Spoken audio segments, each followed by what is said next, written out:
Enyumle no siabo Ghana to shimama mamuni na dwuma makwaba. The Ahenkan 93.3 FM sabredu.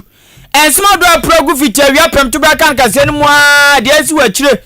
Ebe senyme ne aboabo no de ba besum senyme no sia Akan Kasiebo yen de. Ene efie de ntiempempi ye fe no Funky Friday. Adishimama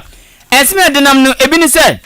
Onomnya for George Obin ade ato Ghana for ni nanim se. Sabi producer wanya hwamo ase ay monokro no. Omampani na nando anya hwekra no Ghana COVID-19 bremu obo adwuma pantie mo na baso. Na COVID-19 bremu obo adwuma minority leaders wobwa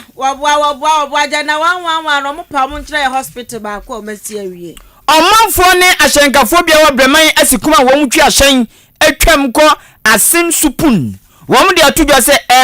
ekwan pa se de atia na banmra meye wo momoa. Another pranso de atu twa ya wo bo mane akire bu se NDC fue se asapo otwa to ho nya na mo fa so yo mu ndan su papa edi. Ayenkwa ya Frederick de atudwa se school feeding program I want some akwa pinsu na okọ miamia do bebra. Ye no aduane ni biomesan se aban de wo mo ka no. Ose subo no ye mfambo aban. Ebusua babo awuramu ewani je Kasiebo na ni je Kasiebo ono. Jometo wobo nwom bononi papa kwaji award mribi mankofo bi antiase na abrante ba ku bi so wonim no ya friend Raskuku oso wonim Jometo na Jometo so no nso nim no mpo wa anyum to na mu ana Ghana anyum tuni ba ko ya friend Jupiter so se Ghana anyum tofo no wo mu ye papa ntabri bia wo mu sound quality wo mu nyum na babo ntia se de sound quality no e wo fom. Na Christiana Love na ya friend Obapa Christy ene ni ku Pastor Love wonum so maja wade dada be ya fie du ba kukura nie na wo mo nsama san so de biemu abusua punchlines no e chempa Kasiebo mu chenwaso Ghana sinitwa ni bia tese wadi a church papa otiase ye owura pa George say aka ni mfinhia ma akoma kudu ba ko na wato nananom ewanzie do. Ensam na Africa ho na yesi adwa ya de ba beso ya Freaky Funky Friday news yamfa seda Emma Jubilee Hospital K Asanso Limited ODI Electronics anything Jumo Heba mixture the Jumo Heba mixture aba ena Jumo Heba capsules so aba free Jumo Heba center so ye B Plaza Hotel de owa ba chim dane ni potema fane ko no no nkoda njojo no ho ena afi oya dwumakuo bia na nipa dasani bia o pese oya bibi o radio so no Fabra Ahenkan FM ni embom mesase ye kwa kire ye kanso a ye kama de otie ne ti ase ye enti me de marketing manager no member no ebetu dwaya na wafre na woni no adinsa wo so afedi achi ewo YouTube ni Facebook Ahenkan 93.3 FM wo searchi abehu yesi edem fili gadochi wadenche fafa ho ajenche kwa no 0594 841044 0594841044 ukopiem ewo Google so a se Google so ura hwanom so ya bom na search ahenkanfmonline.com behu ya fili na fe nsama odo ede na nso wanya bi Akenkan ewo ho Akenkan fo wote yankan na enumre Freaky Funky Friday news Kasiebo imu aye me afia ampafwa mene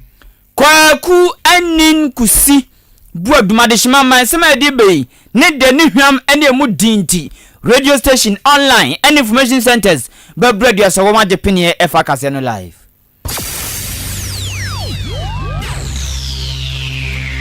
Ahenkan 93.3 FM Akan Kasiebo yo bomua ya jibebia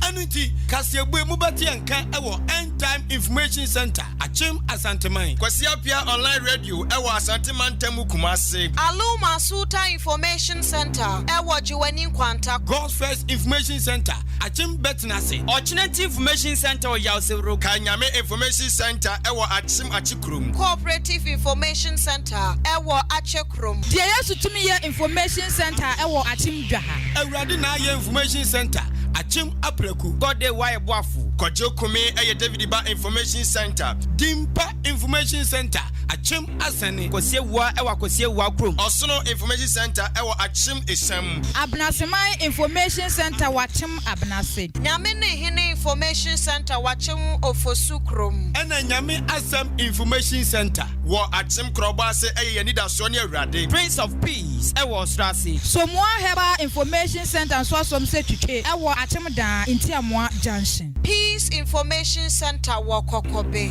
Eno Sewa Information Center ewa Achim Enyinase. Kusam Information Center wachim Achiase. Keka no krobo eye Adom Information Center. Peace Infobiz Watakrasi. Tokuya Ebutu Achim Odumase. Adwempa Information Center Ojinanko Jama North. Chidom Information Center ewo Achim Adubiase. Bono Mantemu Abapa Information Center Goka. Sumnyame Information Center eye Chirimenken. Nyankuma Ase eye Nanapia Information Center. Dai Kingdom Come a Police Zevo. Asioko Jama no Bono Mantemu eye Tuapa Information Center. Achiase Hine Information Center wachim Achiase. Edintrom ewa achim Kokobe Papa Tiger nyumre si obi atum. Nadum ewa achim ofra mempasem wachim asene Pisco. Ewa nyinam kotoku repent. Ewa achim Otopa Royal. Ewa achim Teshiman. Mejefo Tias Information Center wachim Labikrum. Omega Information Center. Ewa achim Odan SDA. Ejapaye Junction. Good father is good. Mighty Information Center achim Besianse Obig. Ewa achim kwa Abuadi number 2. Kataban ewa Chance Junction. Adwini bakufo trim ewa sene bangalo. Oman Information Center say your man munsem ene aboabo ne de babesoma manfo nti wabiam ku ha. Ewa achim ayrebi. Eja say Information Center ewa achim apoli. Adeshima ma ensem ni nchiremu ene nfitiase enam de hye so ama no. Enene na sapepepe na osofo hwe Ghana yesika samso no mnyamfo Ken Oforiata eko Ghana mnaship jefie Ghana kuma ena odi akonta ye de COVID-19 sika no de dia ye fiti afimpinu ne aduonu e de ababesi afimpinu ne aduonu ba ku 2020 di besi 2021 afi atwamu odi kotudwa abloko kinkan we yape ena manfo bi fra se so pa no se jai de be wo dia wo mu wa ne te se bi ayi mampam na mpa we so ne anu no atu hu 90 ade kakra we 90 sika twitwude ye say anuane eno hotmail ya kasika botin owresi wamde ya yina gavde tituni and it vom jonze nam so amase making okoma so nkwanta abeton peso so ewo asante mantemu a onumnyafo no na yam na shep jani momanfo wo ho owura George Obintachi e de aba betu dwa se hey Ghana for eye nipa ya de osaye ne mo na mo wanyina yense ni din sabi impredious and painful kasem bi se si wanya hwamo ase aye monokro no yanya hwa afa mo na nado abaso a nenya COVID-19 bremu ezanza COVID-19 ba ye ko ebibrem aman bi so ubekwo na ebi mani ma pasa ho ya se oba onyem bosumi nsia ekom tumi wi besa anas for kra ahye wom de be koduma ni na ho aye din tese omofo bre oman bi so no nanso Ghana na ntesa ezansa na nado dangogu fodo enya botre pa de nim de gu akwamu ene ni pen for tenase yenhyehyɛ ma na efekeke enzo na ohwa na COVID chronic Ghana osina nado bon ho modern papa oso de ye wura fimpo ayehwe COVID bremu na nanase ya numu so free ama nkoda bi kura dware ya kase o dware so free koto abafun no eto sen bi so da light mu kwa ti sane ma weni na o se na oso de onim se ya sisika no entoto na nko yi a Ghana fankasa fankrata ne pen na wo munya ntutu bi se wo munya konta bi se dakubia udi wanga na sidisa o de fatamsi sa ko sisa fin be ko na wie na hwe sika obedi for one city per fatamsi any part 30 million na fatamsi 1 year 360 days now the hwe one city pen no we za wo say it is a bible ho ka obi biara 100 cities a day people na hwele wo hu say SK body no eye peanuts na de ya ne say de ohua wo oma wo hene bo and Ghana for mumia na ye mampanyina se akukudo nyaye say obema Ghana for enkwa ho ahia no ne ye mo ya de no ho ban all my sanitizers all my adwani di all my insure free all my kanye free all my entade hye yenkwa edidie all my now se senehwa ade say even 100 cities for 30 million for 300 cities check and see utim hu say abano wa bogana ho ban wa bogana ho eban papa we ayowura George Obin Tachi osa to so campaign say ma obi a mo na nado dankwa kufu adosobo e COVID-19 foto ene enwa konta beto dwana ne nansa na mom se Ghana force bo bia yamfa mbo apomdin adwuma efo ni bi yasif ayi nurse foi ene pharmacy fa ayi woma dada pharmacy foi yambo womo subo san se womo COVID-19 bremu aba no nyama ne bape no agam no dia ma woma hwa so na womo so akotete na ansa na be kwa kodu fam no manfo awie bi papa aya san so drugstore nti se aduro ne ade baba no awie bi no de akogum no mask yi esa so drugstore na onimo bi nti no awie bi no akoton ma no se ye samna ene de ka ka on de sanitizer no awie no de akogu ne ba bi wanyusu so no oton oti sankrofo no wom na wie anuama ne panti se wanhu se bibi koso ye enu ti ubo aban no subo ma aban no subo na mom yammo apomdin adwumayefo no bi subo abusafo se disa free some way obobla boni say there is nothing like free lunch. And the ben area kokoma no area kosuano mu ye vie ne kokoma ne ye wie men kase bia me ye bibi internet but nemo ye nua no mo a ye de ma de bom so mu nche o mo de nwuma no a kan eba o mo so no ye obi ye me se ka chere se minua se mi ma no wanye ne ya wa do ma no hwambo ka chere it's a micro no fi say abind your budget ni wie chicha e kom wan kwakro no ho ente enkra ha ti fa say budget wie o se bi community of education ebi ko ministry of finance ebi ko health ebi ko ha sikana ko do ma account ma also cha ko form and we ye nurse ni we ye pharmacist we ye doctor we obi bia wo adwuma bia mu na we ankranko ne de do bi bro so to dia hu say sika ye boarding say 130 bill for the budget no ebi bi no fa na wo de ko no so we ne bia nya ye wa because antan ko for them antan ko for the fee antan ko for the if them antan fee the below one fa nya adwuma no ala mama fu hu say hu hia no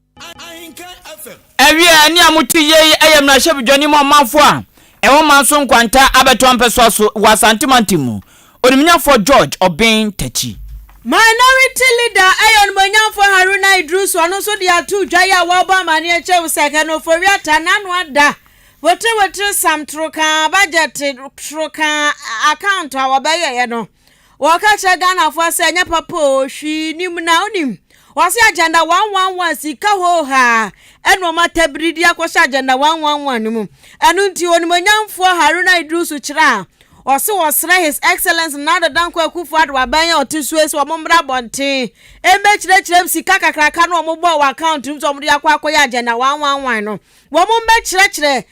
agenda 111 hospital so matimi asia wie no mo Ghana fo nyina hu so se de agenda 111 ya sibia wie say na ekwa say aban dia so kwa bofufu ekwa bo fom say kwen anda ye besi agenda 111 besi ne fa sege waso ndi oka ni play brain fa say wo munye hute na se de ono ka no mbra be challenge no na se no matro wa account nim COVID-19 expenditure COVID-19 ho akuntabuo nim say wono mu adi sika bi koya agenda 111 no Womumbra bontembe challenge and this phone chire womu baby o masisi hospitals ni bi said ye be ya Ghana fo so behunu mu sania esi kwani mu nukre what one ka seso and wo ba mane e chire mu say abanis were releasing anase whatever sika asum 600 million Ghana cedis and wo dia koye sa agenda 111 no nanso nukure ketekete bo gampu nim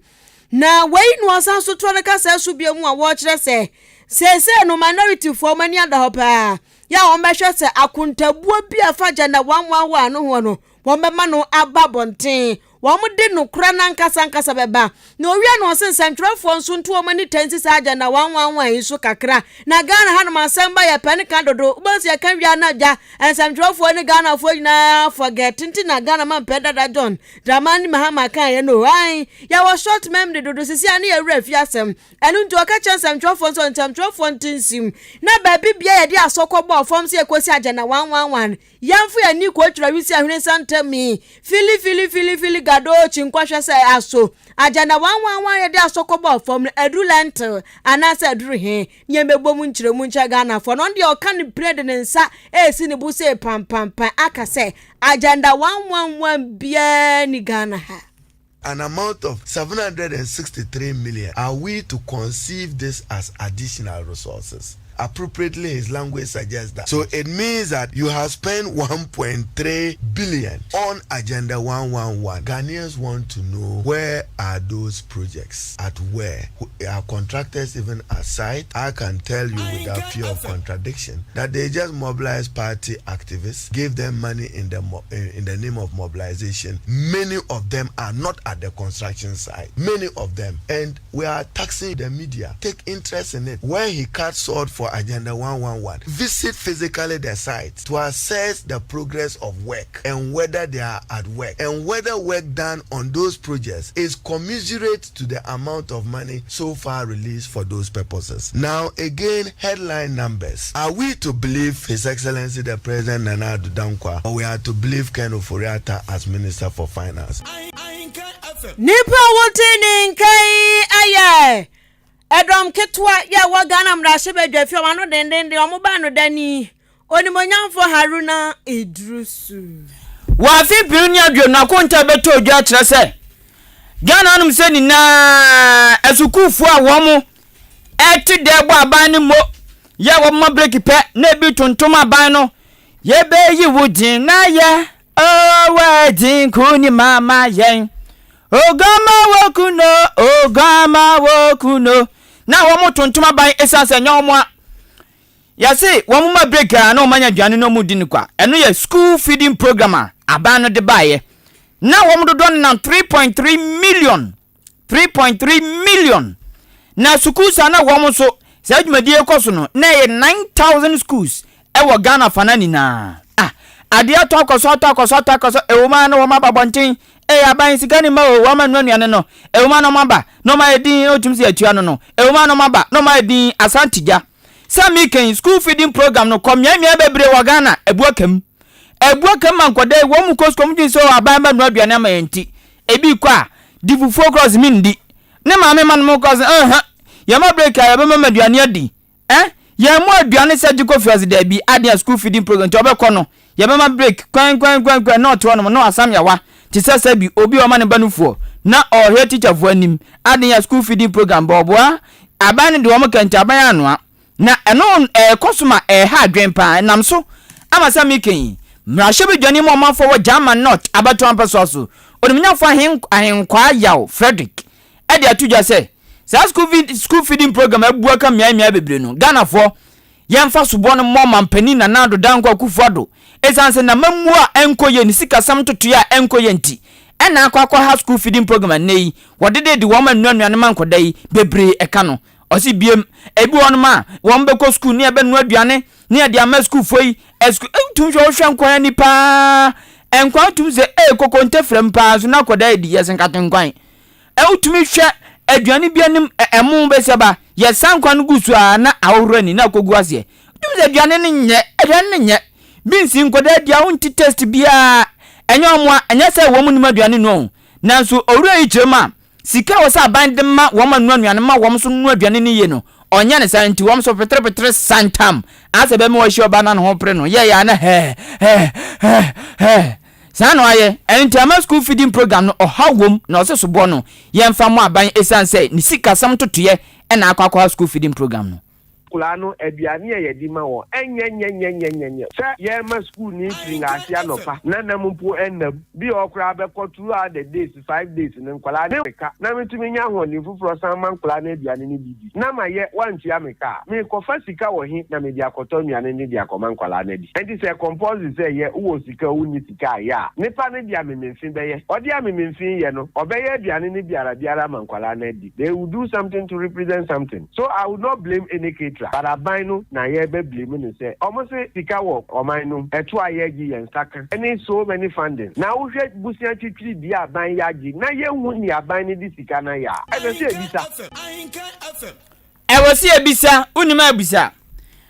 onumnyafo ahenkwa yaw Frederick Santo aso kire mu say ebiemo free basic schools me cha to akosi JHS na oba Raymond to aso school secondary senior high schools no na hono mo so no say abano ede entoso school kwa by free SHS or by yana wo sam na ne quality education teachers first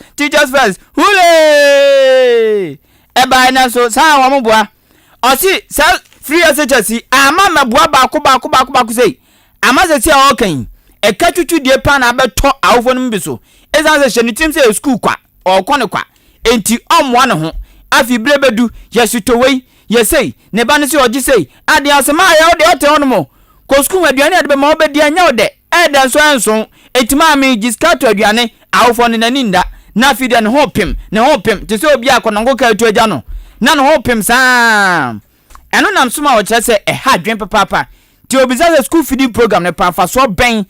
ena wo so anti ama awofo boka twetwe die sika wo mu tua books o mo to enfa so ben pa na wo so no sande pisu say MPP for ma wo nam Ghana ni nutu ni nasa to nyum yi wo mankasa ho aye nunu o mo sresresresre no o so obiza on senti breaking the 8 na o mo ka no den pa no mo de be break 8 na wo mu nya ka wo sa akra no mo hyebufu me awufo ba be ka kire me say SHS free in what sense ni ani kura nkura ni be di ni school no eni ho enti wu awufo no more less bi say unya diane ma uba no okodan ni no anya bi ani a no akọ ni loka mo no akọ be bi adi all the programs in crisis source of funding problem they don't fund them and ye nim sika na ye gi no ni edi say sika no government na fail is a failure on the part of the government enti me trust na MPP for ni na montin so breaking the 8 breaking the 8. I ask them, say, are they part of Ghanaians? Or more munya kukudro ka say yeah breaking 8. No, me so omo ye Ghana for. Look at our current situation in this country. Burkina Faso, a gallon of fuel is around 39 cedis. Uko Nigeria 32 cedis. Yenkwa, a gallon of fuel now is 61 cedis. Eni amuti yeyi ayem na shebi joni mo manfo wo German not abeto ampeso aso. Onimnyafo ahenkwa yawo. Frederick Mrasebe Jania wajirem de madesia wonom ewansa wamadu ajiri kro womo National Democratic Congress fono womo nyira mo nya adwumade nsa ne ebeya Ghana man pani dada wanya ne baby eko Jerry John Rawlings na ni swade hunu betimi abemo na akasa hu bi ekoso ewo mrasebe dwafie efa eye Ghana man pani dada wanya ne baby ko Papa J ho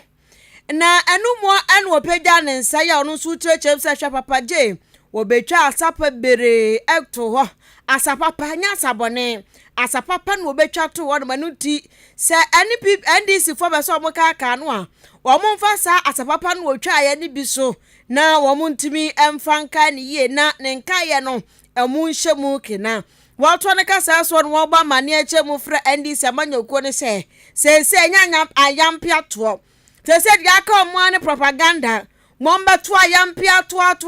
na COVID-19 expenditure and ade na nyanya na fe ne to say eya ya chena hyetom so ni wade krontontom ya chene hyetom ba sa na ndisi fo ye won so omunya sa ade no na Papa J me chaga man peda da Jerry John Rawlings say ni ma papa wo ye so mo so fa so bie no woman hwe enya ne saa na emwa magana emfa ne to papa efraisan say Papa J no ye nipa bi a ode ne nan mienu si fom se da bi me de moja me de maho de betwa so e magana akọ nanim tote. In my personal view, the best memory will not be reflected in monuments. The best memory of the former president will be reflected in our approach as a country to distill what he stood for and for it to be probably taught in our schools and for the youth of our country to come embrace these things, these ideals and principles he stood for. Monuments are not the best, will not be the best legacies. And that is my strong view. I also think that the best memory and the best example should be set by the NDC party. The best in terms of our memory of our former president, Jerry John Rawlings, that example should be set by the NDC as a party. And they should set the tone for others to follow. Today, from where I sit, and forgive me, I don't see that on your part. The greatest respect, I don't see that on your part. For instance, and I don't want to make any comparison, there are political parties who, up to date, their founders are still remembered. When you mention the tradition, they mention these forefathers, the torch blazers. I don't see that. And I want to urge my colleagues in the NDC, they have to help the nation to celebrate the former president. What you are doing is not enough. Mrasebe Jania wajirem de madesha 1 month awama doaji constituency onu kroya majority chief whip onimonya for Frank ano dompre Ahenkan ni timamfo bia wo breman asikuma wo finfin mantemu wom dia to Ahenkan news yanim se oba breman asikuma krobia fe no asin supun fiti breman asikuma ko sa kronum no oba here kwan pa ye twa no ponki jo etin papa aja school so won say the 19 no apampam na tafa na nchenchen na fu o chuma kwan no wo mo twa mfifi na kom ena nchan no apagya kosoro eyes overhead no na wo mu chuma nya se sa na tie ne mum contractor site o ye adwuma a wa ye kra ma wo magu ba bi su tum kama na so sa asen supun de ko bremesi kuma o kakra no ena contractor ane se je onmu na wo mu gidi passes kasem eni to mo sra ban na ni diem akra bonto akra nya do omma contractor ni ska no na meti ni nsafiri eza sa kwanfo na contractor na ya ma na adon mo nti na no anda oyi affiliate tani bi twam onim kwa no wo odinimika trere na pa party ni tom ho na no to na nan mo nse do wo mu nsem ni ye kwa na de nyame anim no kwa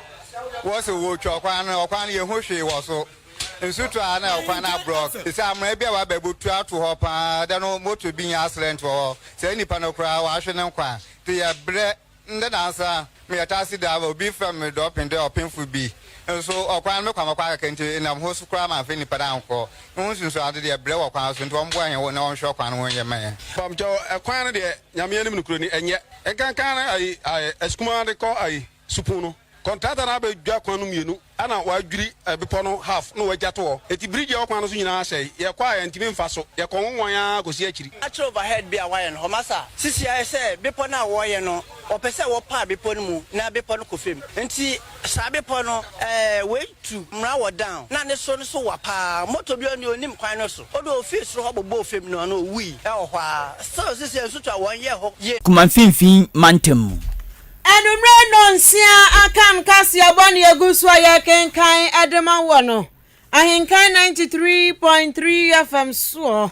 eye freaky funky Friday news na mayanto ade kakra ne yantinsim Jubilee Hospital for Eton Safro say nei o wa yade bi hyehyehye ho yade bi wonu mu atimi shada baji adwa ene hye wonam rom wo akwhye ohwinim wo akwhye wani ase tiabusia aya ne se o miyafu na me ya no akoto yafu ya de duro ba no akwhye tese woni na musa e chan to duro mesra o sa ya de nyina boa no na fa ko Jubilee Hospital o mete ne te afiri ho ama ade wo ya ne ya je oto won mu a wo dam papa so nya fe ne be ka cha se ni ye ni bedo ti ene e ma me agire wo gina ho ya fo gina ho da bi ebi nkoso da e wo Jubilee Hospital nti ya na de wani a kire mu ho na wakwaje ayareshe papa laboratory ho ya wo mo ye ka ne se labs a wo draw wo mo ye nhwehwemu a wo draw se ye ka ne se urine test ni ade ni no be ye ede amount blood test ni no ahwan so mo amokọ de emunim eti ya be ni nyina de amount na afa wo yare na ba nsi ya twira drama wa benya pharmacy ho no mo abekọ akoto edro wo mpa ti edro bia wo benya bi ato ena nya fa fra tenanta no ya koho sanse wonum eti omani show wonum ewo ayi ultrasound and ECG scan machine wonim obu onum a wanyem ana akra no nu opeja nu oye de ben nu onu de amfa no ho sakra no oni machine bia baby okọ hospital so de omuni machine bia monitor kra no ye funim we de okọ no ultrasound machine om be hwehwem kra no na koma bosen we ye denti wonya nyam na okọ Jubilee Hospital dia ne oba no nice baby boy nice baby girl na wa wono ne hu twire mona mo sen no se yade no so tactical critical na ehia theater adwuma so a surgery operation so a omo theater ho no mo be hwaye sa operation di ama counseling unit ya de ni buo no mo ahia nkomodie ebuo ne hyada nya asem bia sa ye nkomodie ne doctor bedie no achocho so ye okwa counseling unit ho no ma doctor for no omo no bedi enkomo ani yade a mo ne clinic ho diabetes ne hypertension wo mo ne clinic ho no mo a ebeboa ma sa yade no afiri so canteen ho no mo abenya aduane atodi anum wadro unum wadro wi nso na ese odidi so a waye ne kama nya fe na wo bedru odan kroma koto banku ne ayi debi canteen wo ho insurance nso wonom agent ade ni na so an bede eko Jubilee Hospital o mete ne te e de ama gynecologist nso wo ho woda so wo ho abusua make so da so wo ho enu nti wo yo ba tie me wo yo ba na o de puate te wabrabo a koho we de pu atete wa na mwana wa ye hatu sanse wo ba wo hono no ho na ekura wo ti enioma ye etete pansam wo no ya enye kra iti ko no ni di nkomo a obekire waduro be mo waduro kama sa ensu egugu ni nyina afiri ho ana obebu nso otai bo tote ho na moja egugu no ono a wonyem na bia be kase bia ba akra na sei ono a ni period nso na moja atu no mesra ko ho na ema de ye hunu yase ho tinu timi di infertility ba ti wo ba untimi nwa mesra ko ho obema wa wo etatahwe ewurampo a ena afesu be ma wontimi nwa nkase gynecologist dey say man kwa na wahwe ntimi dem kwaje den dey bi papa yase wo ton yade na nya no aduro entifa kɔ ne ho na wonte ne tebe ma emfa ma fibroid miscarriage obu on mo nya akora ne nya ton yafu ma na abesen enye sunsum nya bibia na ye sunsum asem yade wo ho tiri atututu ne di no okwa ono be kasa de ye operation asem obeya ma na ho atontem onya ye operation na twire wo na wo sen no ena obu anso na wo de bo se na wo de atwe pie e ma ye wo problem na wo de atwe pie okọ honom a obeye ni nyina ede ama se surgery obeye se eye aduro ne kasakire nso a obehwe aye ni nyina ede ama enti Jubilee Hospital ma kira kwan eni wonom e wa chem da amantra kwan ne so e ba aboabo nsanso ofufro bi new bridge bi na omaye wo honom no aha Jubilee de nyina ye nim no ntifre no 0244 575799 0244 575799 nani mpedifo jotwe nkomo ana afrewe so 0241 784 645 0241 784 645 0241 784 645 Jubilee Hospital, perfect health care. Asan Limited at on swinging wheel office chairs, quality wooden chairs, authentic bookshelves, and unti and found mudro. What transfer feel comfortable pa? Me say me oboro. Or tim kama. Me maintain shade that they be as a misimueni. Enti kope bi egu office. Kope bi egu biaya nipa. Obu on mo baby but nipa ta besra no. Ai pebi gu ho. Na unya ho wa ma omo akunya papa ade omoto esiso sabi omoto esiso omo mento sebe Endike Asenso Limited na chira kwan eni cycle adabraka Iran clinic kwan no so Anakaneshi Flamingo Road ubehu wo mo frɛ 0244 568014 0244 568014 Asenso Limited, home of quality office chairs and bookshelves. Ave, wuton kunya papa na ope home appliances papa gufie mafia ye de. TV, fridge, deep freezers, gas cookers, blenders, kettles, washing machine, phones, dia ben, bread toaster, dia. Na kettle ni se de glass nkwa kettle saba. Eluntima me bejo de. Ena blender no so glass nkwa blender ba enti beje de fa kosifie na yusu na honto na yo besima na papa ufri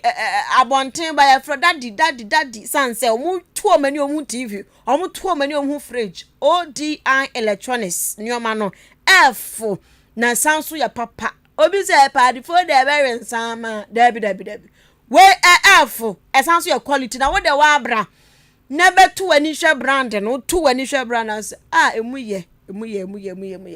ODI electronics odi an kan kwose saneoma abongele bi ambra emba ese oba beton there be a quality and affordable enunti uni bi Ahenkan FM a untimi mba odi en ha ho frɛ 0550 900 600 0550 900 600 and 0546 557175 0546 557175 Kane no na oya kwada na se oya medimedi a ota ya de pa na oya ya so na ma me atoto ne na so no abo naked na ohwa sinze onomo bento omiandro no gum no de atua omiandro no gu ye pose sa gina onomo de huriri kakra huri zero na do babo no huri ade huri na nya oyem adwuma ye enhuro yem saa nyom ni na atwam abefu breko ne na enso ye dane Jumo Heba Center edi numra bi ababonten a bibiduro kan de esa ya bi en de keka wa emasisium ye den eyi amaman ma chese emma wakoma bokama saa nyom na nu abi na Jumo ane kama de aba no wom de Jumo Heba mixture ba enu na 3D yade etumi ni papa sisi yade sedem kan no obi onuma da bia meka papa bia nkwatra ne nche fa mfimfim antem Central Region ne nai ba ko ya na ye ne ya no onya banku ne ntitin di wie na so jojo no ho na ohore ne nane to ba no ho a ebo ni brim no keka mawo me nana aba aja kuma minsu me nana aba otwumwi ya papa penipa beba no osu anyasem ketwa timi pato emane nya oya na enkekam de bia Jumo Heba Center mixture etu ase general body pains uni peduan bones akwadwuma ba na tutu pa typhoid any stomach ulcer etu ase emane mema odwunso wi na de vita bi de atiri anu ze free va wala na onim me pato ya de ditum na koto Jumo Heba mixture nanom Jumo Heba capsules eno so mema mo low sperm count eyem ho adwuma oba na tenka wo fom bema na tenka wo fom echiridin kotobinum ubedi adanse gono akwatibi kotobinum me pato oyoba ana bema oni ho kani kohia wo mpema bonse mugusu di agro no na oti yawo me pato ya yade koto Jumo Heba capsules white emano monsomo die no eno yabusu se tamwachem dan ne potem odanfo ya monko odan pharmacy ochini ba drugstore always Kofisku Kennedy Drugstore Nana Chumasi ena LB Amwafo enidim for Jumo Heba Center for 0244 043 110 0244 043 110 ena 0208 672 578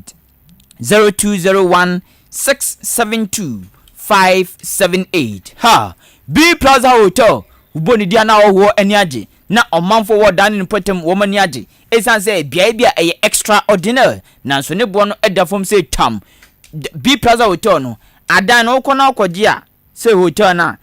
edan bia kitchen bata ho de ni papa bia bi nso TV fridge air conditioner dan bobodi mami ebi ho bambon sem jan na so pa baby oba park wo car bobu ya taxi bicycle e ho bagayam enunti oni B Plaza Hotel for ndinsa so wo na oba town no fa ne koda ho na masum endwom papa na kwa abrochire bende na abrochire odi abrochire abodan timonko MTT the ground so fra 0249 855 396 0249 855 396 and 0243 118 500 0243 118 500 no krakra no eni oyo de toni oyo bojo dwuma mu ye company bi mu pese mu bom nyomo de roman pempem ti ewo epuema ntemu dia eye Ahenkan FM ye ko amanone baby say Facebook social media handles ni ejina ne naso tie o ye bo nyomo de ro ni esan show YouTube Facebook ni na sefo ti brane mbo nyomo de ro ma yanso ye kan nya botre ni ba ko tsa brofo mu ti di o tie ne ti ase ye ni odi dwa kama Free marketing manager 0244 290093 0244 290093 Afe Ghana de shemamba ya Freaky Funky Friday news ya tiasim wani jediensemu na Ghana ha say abrante baako a onya VGMA award a kofo bebre so monte ase adan ya o gospel musician ya mano award adan ya award no so nya award bi ase artist of the year 2017 mu na sa award ikoma no Joe Metal bononi oye na sa nyom no kran kwafo san monte da nti eba ne san amuse ye vote ma vote nkasa na Joe Metal fiti ho no yese kwafo nim ni papa wagidin pa na Joe Metal ana abrante ba konso obo nyom ras kuku sa bra na boju sepu ha no oko interview ni ebusansa unim Joe Metal no so onimu no enkanya sa artist of the year bi no nya 2017 na eya forgery award no enko kwanu buko onimu no kra sa artist of the year bi na mini bi no ho ba asem bebre kanya sanko onimu no that say Jometo onimu no so dabi sa time no no kro ti ni din enti onimu no na we na Jometo so call interview the ebusa ne say unim raskuku ono so say hwan no minimu no onimu no so onimu nya no osro gospel musician o twantro no osre twetwetwe so onimu no ono so time ono so ati sa raskuku ni din no so ati say ya say abrantie bia wini ya kan say wakwa wini yi kan say wakwa wini reggae dance artist de be na ya ma no plug ne ya de ma na yira wayo ti ayira ya no na ote say obrantie bi de raskuku o se ne plug ayira VGM for plug no awodom de ma na yira enya no so anko no so anti ne din ti we obia so woni mo bia ti obia wonyina so wode ti obi din ti yentie gospel musicians aja wo twantro na wo sre. That be when I so I mean I busy who it be that times, but so I was asking who, so I still don't know him. About for like one of the no, if I talk for a good customer, so you that be when I so I mean I busy who it be that times. I just put like nipa wotini kai aya Jometo a gospel musician baako ya wagana gospel musician for which antras any or the some kakra wanted the opus watchere Jometo eno no so say raskuku no kra no so nheda nim ne sa ye fi Jometo ono mane akosi ni twam na opanyin baako a wadi akira chepa Ghana veteran actor just say otiasia papa or actor to say yes papa twa movie David Diano me katwi a musi buei me wakamba fonso a musi buei ma me nso mo hemfa na ne din de George Apia Kubi aka Pa George say ono ka tenya kopon so ma ne finhia makomako ediokrunsia 96 years atamfo nyame 96 years na sesi aya ka say Pa George de finhia makomako ediowotwenum 85 years na sa akaduba ko 11 years na sa 11 years na se aka 11 years pe na wawu efratas vasa sesu eno nti 11 years no twa makomako 9 years na eka 2 years eka 2 years pe na se za 2 years ni o se ye ampa ye ni dwumade ni ebehye kina se se okasa hanu misa ebutu na se ema Eruisi young boys life young boys just obe gina ni ankasa esanza kan fin jamienu pe na wawu o nyame yi ya se o ye de habako me mo de me time no nso me sre 96 fi urade nche and me chom 85 nja kam 11 years and on febin to so and on teso so nti 11 years and am de bomb life me nya 11 no pepe na mo ke 2 years na me nya 96 na ho na agro no beso hey somebody nya na mo ahoden me tia me nice na me be display wasa e bo life no bi pa e pa mo agro ente se kan no nwa na matibi e sa me no o se won de no di din ankasa na chen o chen ya friend bi bi na ya no won friend no wa na abohu wa na ubefure mu o se chen na abohu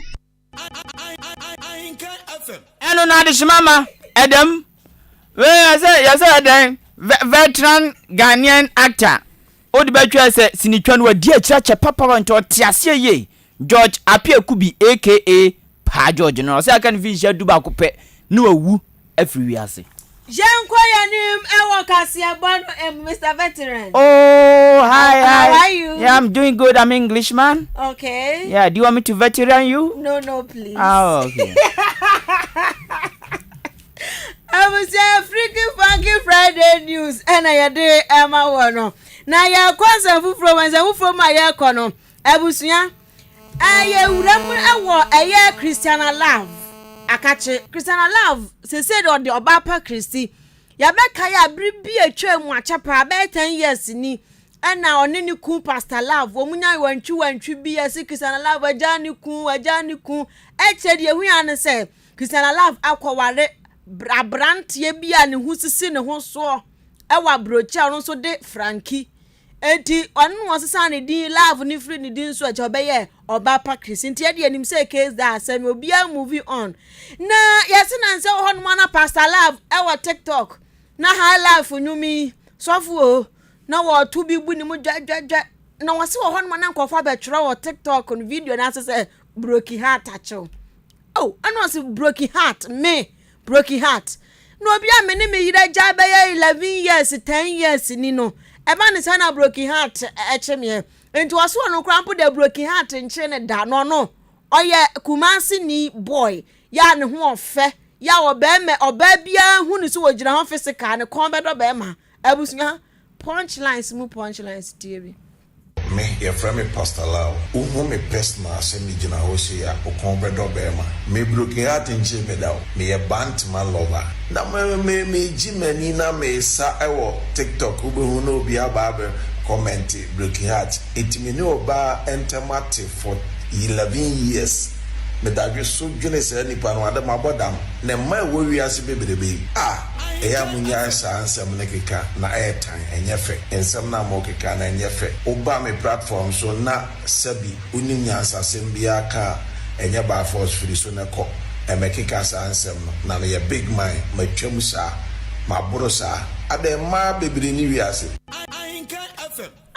nti o se ma bebre wo wiase o nti ma mo kasa wa fi Christian love ne dofo wa fi no na ne yire nkonya yanka o se ko betimi aware fofre ma bebre bu nti ma mo ya mo trotro e wo na yase na yase bibia akoka papa enye kirede yase asemi ni fare ba nyina ne video bi a Christian love e posti wo social media TikTok ho a na busia video ne dia utie mu nsem a akono se na Christian love ni kunfufro ya wanya ni oba pa Christine ni kunfufro nya ni ai Frankino no mo abrochire ti emiso mu tu kwan na be ma no e park oba ne nyom Africa na busia ozo anu mu die no ene ho pressure na Christian love ni kunso e de ba ne yankwankotie ba bi asem no e sha se free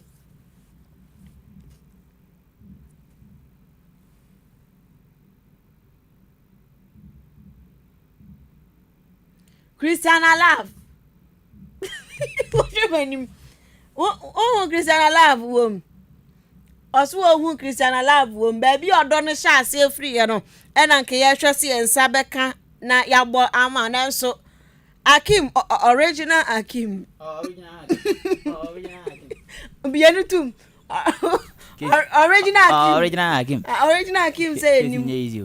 Kekes ni nyazi. O say nim. No, Dimengo. Ya to so Funky Friday ni gidi ensemu ni yabo awura no. Michael Akan adodo na afa no onyum tom say Jupiter. Otonyum ewo Ghana. Jehovah Adonai Roma enemies Odi yango anigido hogango na gana put it down Jupiter wakasa asema Jupiter kan say Ghana nyumtofo ye papa die nti okasa say Ghana si aye nyum na ba bontia ye sound quality no enye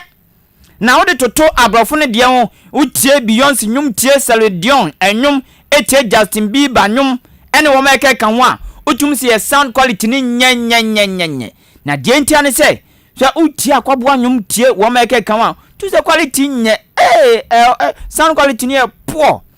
na ose abrofo no wo mu yi yem tisika di she anyum tomti omo to machines a ene software tumi ma sound quality ni de wo mu nya brema sa de ne hihye ni e kama as machines ba ko ene nam $5,000 US dollars o de ba Ghana sika 39,875 Ghana cedis Ghana ninium tuni betis ka ko to machine goyale onyanti biara bia no ma ya bantide bia na anyum sound quality no enye nemu mo chuma se ban se talent pa Ghana for ye wo talent papa nanso ye talent nye record wi a kwen be fa so ye be hihama na ye de na sound no so ye hwam na ya kono no eno na akwa asem. It's expensive, first of all, and you know the average musician here in Ghana, you don't expect them to pay thousands of dollars to get their work mastered for just a song. You know, it goes through several processes. After taking the voice, we have a software that actually takes all the noise, the little noises out of the voice. We have another software that brings out the clarity, you know what I'm saying, and then the software that mix and master the songs and boost it so it is quite, couple process that you have to go through, and all have their specific softwares. They have manual machines too that they also use to bring the quality work out. So and it's very, very expensive. I'm not going to lie to you. So if I'm not exaggerating, each song can actually cost $5,000 or more depending on the quality that you want. So now if you play Beyonce's song or even play Justin Bieber song and then you compare it to maybe Aquaboa song, you see there's a big difference from it, because it's nothing different from it has nothing to do with the talent. It's just the work ethic, and how best the kind of quality they want and the kind of quality they can produce against us, so they are always on top when it comes to quality sound. And no we onyum to no bi na oka Michael Okan aka Jupiter ena busuamo tenene no yenko yani mu Kasiebo na busuan ye bebu ni kom na sane brano ye no ene eye efiada na week mu na watwi mu anyuma a trend pa Friday night last minute Friday night yenti